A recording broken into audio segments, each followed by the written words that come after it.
चाहिँ तपाईहरुलाई मेरो करेसा बारी देखाउँछु ल।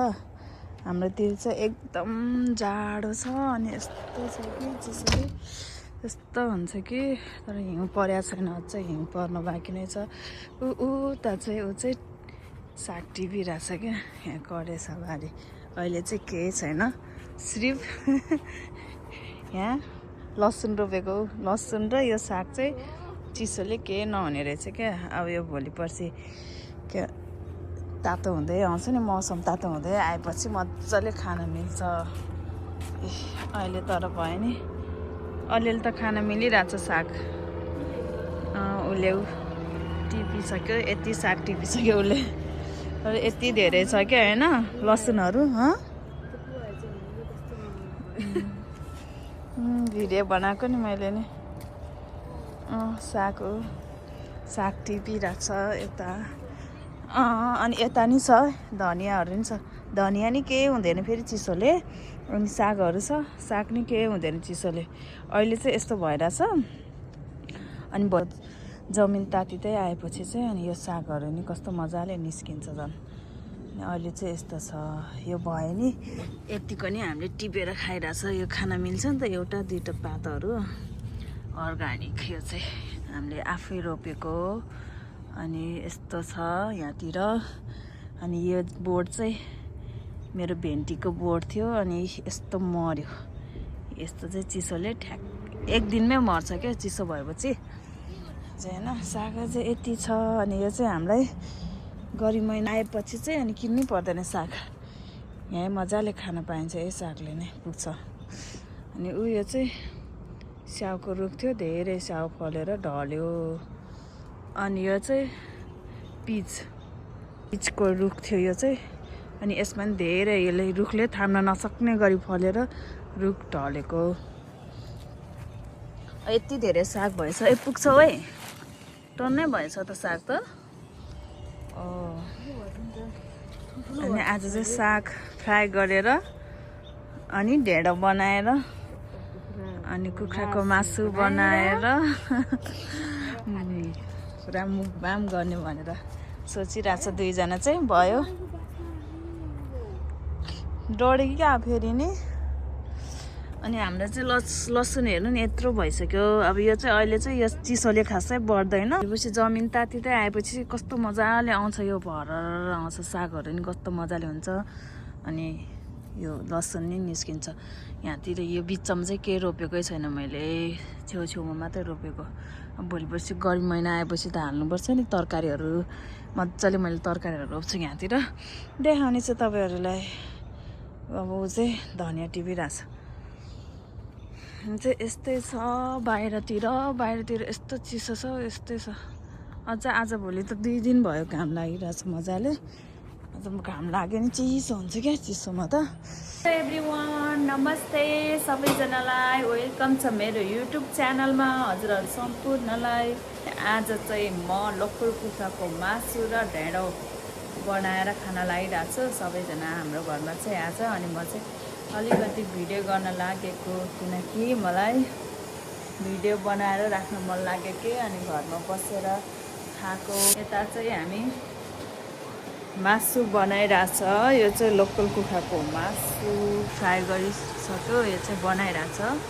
अनि यहाँ चाहिँ सेतो सेतो देखिरहेछ, तर अहिले फ्राई गर्दाखेरि रातो देखेको छ। दाल अनि यहाँ चाहिँ मेरो यता चाहिँ पाकेको छ गोलभेडा अचारको लागि चाहिँ, गोलभेडा अचारको लागि। यता चाहिँ लोकल कुखुराको मासु। आज चाहिँ लोकल कुखुराको मासुसँग अनि कोदोको ढेँडो बनाएर मजाले खाने भनेर अनि बनाएको। चिसो चिसो मौसममा तातो तातो हुने गरी।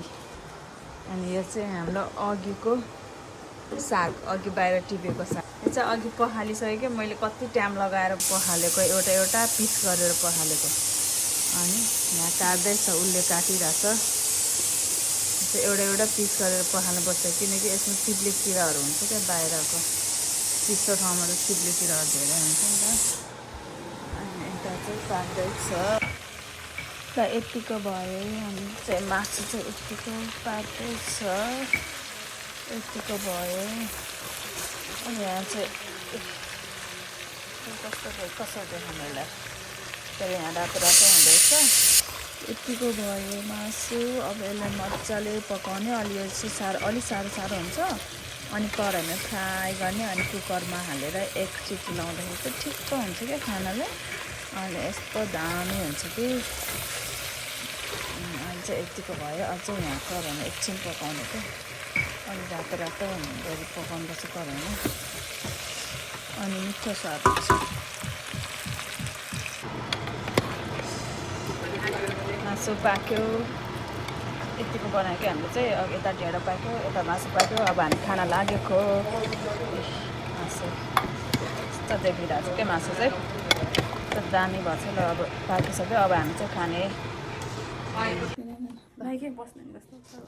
हेलो एभ्रिवान नमस्ते होइन है अब अब हामी चाहिँ खाना खान लागेको ढेँडोमा चाहिँ हालिसक्यो ढेँडो यो चाहिँ कुखुराको मासु सिम्पल छ है हाम्रो चाहिँ त्यस्तो वाउ छैन सिम्पल यो चाहिँ साग अचार कुखुराको मासु अनि ढेँडो अब हामी खाना खान्छौँ खाएँ है तर खाऊ खाना खान्छ अचार यो चाहिँ कुखुराको मासु यो चाहिँ झोलवाला यसले चाहिँ फ्राई यसलाई चाहिँ फ्राई मात्रै मनपर्छ अरे झोल मन पर्दैन अरे भनेर उसलाई चाहिँ फ्राई निकाल्यो फ्राई होइन अलि मासु मलाई साह्रो मासु मनपर्छ त्यही भएर म चाहिँ झोल मजाले झोल हालेको छ मैले चाहिँ अब हामी खाएँ खाएको कस्तो भयो सागसँग ओ कोदोको ढेँडो फर्स्ट बाइट खाएँ है साथी हो अचार त कस्तो खतरा रहेछ त ओ माई गड पिरो त डेन्जर हाने रहेछ यसले अचार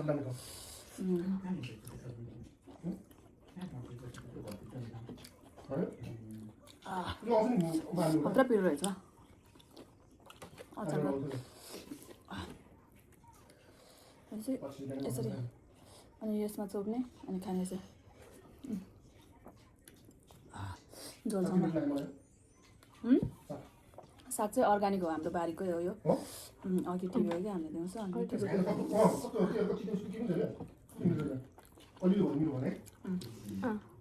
अलिक धेरै भयो नि उता अझै टिपेको छैन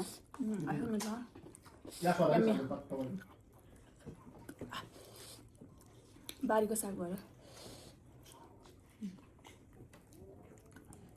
झोलसँग यसरी खाने जस्तो ओ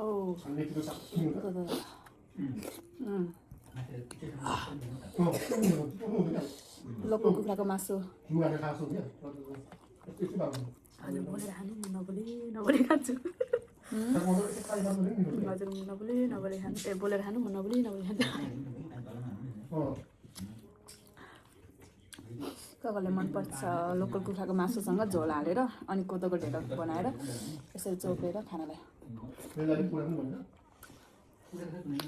यम्मी अचार त सही हो छ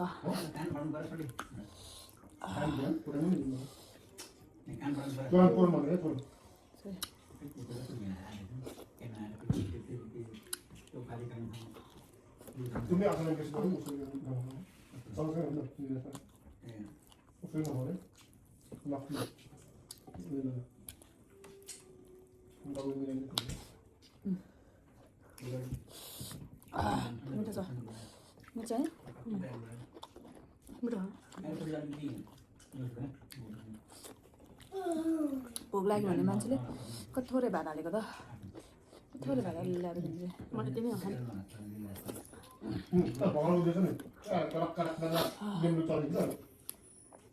यम्मी गाउँतिर खाएको जस्तै वा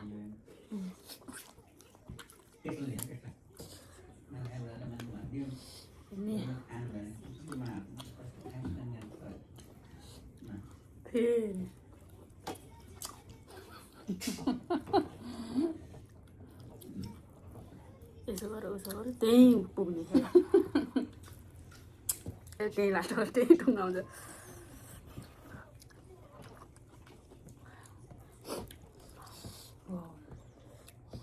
मासु खाऊ न मासु किलो जस्तो त्यस्तै बसेर यम्मी भोक लाग्छ नि भोक लागेको बेला मासु चपाएर बस्नु भनेर भात कम खाने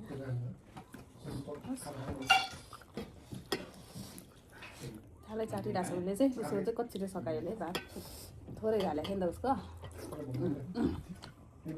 अलिक धेरै हाल्यो ढेँडो चाहिँ मनपर्छ मलाई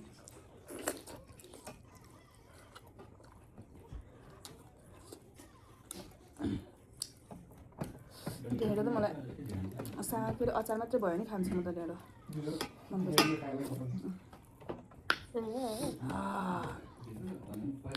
अचार चाहिँ पिरो भएछ अचार पिरो भयो तर मिठो हुन्छ मैले थाली खाएँ ल ए थाली म यसरी खान्छु ल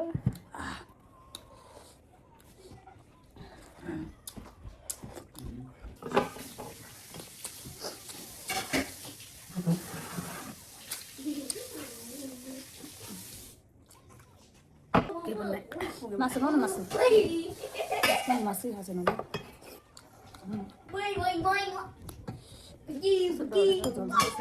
खाना कस्तो मजा लाग्छ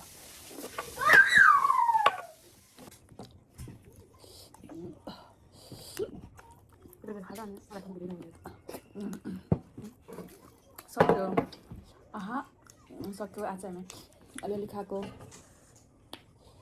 यो भात पुग्यो खुट्टा हो यो चाहिँ खुट्टा हो हात जस्तै देख्छ त के हो मान्छेको हात जस्तै खुट्टा लगा